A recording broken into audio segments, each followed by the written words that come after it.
মুরদার উল্টা পাল্টা বুঝবেন না। হুজুর সাল্লাল্লাহু আলাইহি সাল্লামের কাছ থেকে একবার আরেকটা পরীক্ষায় হযরতে আবু বকর পড়ে গেলেন। আবু বকর দাঁড়ানোর সামনে এক ইহুদি দৌড় দিয়ে আসে, আ নবী মুহাম্মদ সাল্লাল্লাহু আলাইহি সাল্লাম, আপনি টাকা নিলেন প্রতিবেশী হিসেবে ধার, কেন টাকা দিলেন না? নবী পাক সাল্লাল্লাহু আলাইহি সাল্লাম এক কথায় শুধু বলে দিয়েছে, ইহুদি যেদিন টাকা নিয়েছি ধার, যেহেতু ধার নেওয়া লেনদেন করা, প্রতিবেশী কাফেরের কাছেও লেনদেন করা, কথা বলেন না কেন? যাবে, লেনদেন করা যাবে, কিন্তু লিখিত রাখতে হবে। কি রাখতে হবে? কিন্তু কোরআন শরীফের সূরাতুল বাকারায় 180 নম্বর আয়াত, যেটা এই 80 নম্বর আয়াত তখনও নাজিল হয় নাই, লেখালেখির আয়াত। কথা বলছেন না কেন? লেখালেখির আয়াত। হুজুর সাল্লাল্লাহু আলাইহি ওয়াসাল্লাম মানুষকে শিক্ষা দিচ্ছেন, লিখিত নাই, কিন্তু ইহুদির থেকে টাকা নিয়েছিলাম। এই আয়াতে, এখানকার পরে আয়াতে কারিমা নাজিল হয়েছে মদিনায়। সুবহানাল্লাহ বলবেন। লেখালেখি ছিল না। নবীজি পাক সাল্লাল্লাহু আলাইহি ওয়াসাল্লাম বললেন, যেদিন টাকা নিয়েছি তারপরে যখন দেওয়ার কথা ছিল তার অনেক আগে আমি তোমাকে টাকা দিয়েছি। ইহুদি বলে, তার সাক্ষী কি? কিভাবে টাকা দিলেন, কে দেখেছে, সাক্ষী দেখান। নবুয়তের শান নয়, যে যা বলবে তারই উত্তর দেওয়া নবুয়তের শান নয়। হুজুর বললেন, বলতে পারতেন, টাকা যখন তুমি আমাকে দিয়েছো তার সাক্ষী কে? বলতে পারতেন না? হুজুর উল্টা করলেন না, হুজুর বলেন, আমি টাকা দিয়েছি। রে ইহুদি, টাকা দিয়েছি, তারপরেও যদি তুমি চাও আমি আবার দেব, আমার আপত্তি নাই, কিন্তু আমি টাকা দিয়েছি এটাই সত্য। ইহুদি কয়, সাক্ষীকে? মাঝখানে হঠাৎ করে সিদ্দিক আকবর দাঁড়িয়ে গেলেন, আমি সাক্ষী, আমি সাক্ষী, আমার নবী তোমাকে টাকা দিয়েছে।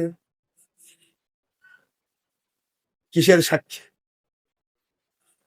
কিসে?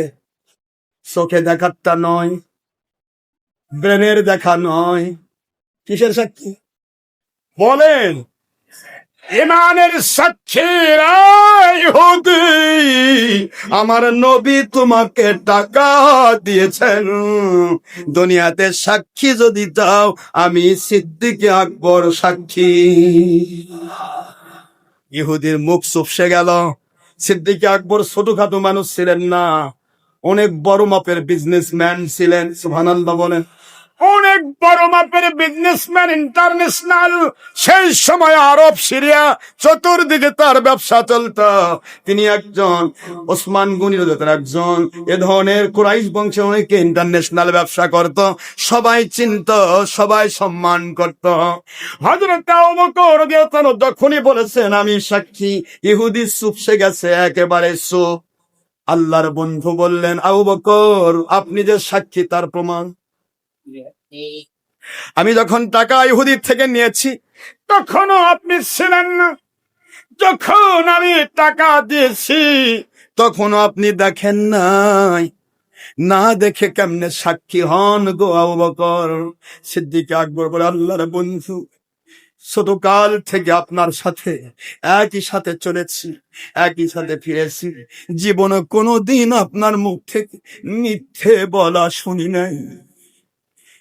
আল্লাহর বন্ধু, আপনার জীবনটা তো সুন্দর, কোনদিন মিথ্যা বলা শুনলাম না।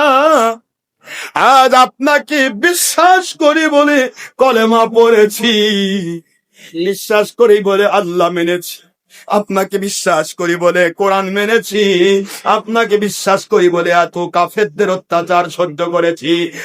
আল্লাহর বন্ধু, যেই নবী সাল্লাল্লাহু আলাইহি সাল্লাম কোন কাজে মিথ্যে বলেন না, কয়েকটা টাকার জন্য নবী মিথ্যে বলবেন এমন কল্পনাও আবু বকরের জীবনে আসবে না। আমি জানি আমার নবী সত্য বলেছেন, এটাই আমার জীবনের সাক্ষী।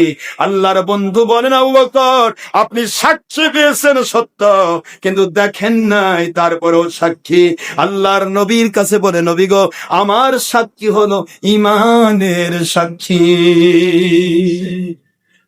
ইমানের সাক্ষী দিয়েছি। আমার জীবনের সত্য দেখতে যেটা দেখা গিয়েছে ভুল, নখ বেঁধে দেখা গেছে ভুল, কিন্তু ইমানের সাক্ষী দিয়েছি ভুল হবে না। সঙ্গে সঙ্গে ইহুদি বলে, আল্লাহর নবী সাল্লাল্লাহু আলাইহি ওয়াসাল্লাম, টাকা দেওয়ার পরেও আমি আপনাকে আবার দায়ী করলাম। চেয়েছিলাম আপনি রাগ হবেন, চেয়েছিলাম আপনি আমার উপরে নারাজ হবেন, হয়তো আমাকে প্রশ্ন করবেন কেমন করে দেইনি, কিভাবে দেইনি, বাক বিতণ্ডা হবে। না গো নবী, তা তো করলেনই না। যে সাক্ষী দিল তাকে বড় আর বলতেছেন কেন সাক্ষী দিচ্ছ? তুমি তো দেখো না যে নবী পাক সাল্লাল্লাহু আলাইহি ওয়াসাল্লামকে তার সাহাবায়ে কেরাম এত দূর ভালোবাসেন, না দেখে বিশ্বাস করে, না দেখে নবীকে মেনে নেয়। আল্লাহর বন্ধু প্রমাণ হয়ে গেছে আমার কাছে, কলেমা পড়লাম, মুসলমান বানায়া দেন, আর কিছু লাগবে না, আমি আজ থেকে মুসলমান হয়ে যেতে চাই। লা ইলাহা ইল্লাল্লাহ মুহাম্মাদুর রাসূলুল্লাহ সাল্লাল্লাহু আলাইহি ওয়াসাল্লাম।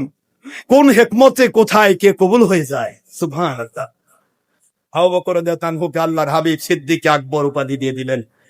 মেরাজ স্বীকার করার কারণে তিনি সিদ্দিক হয়ে গেলেন, সুবহান।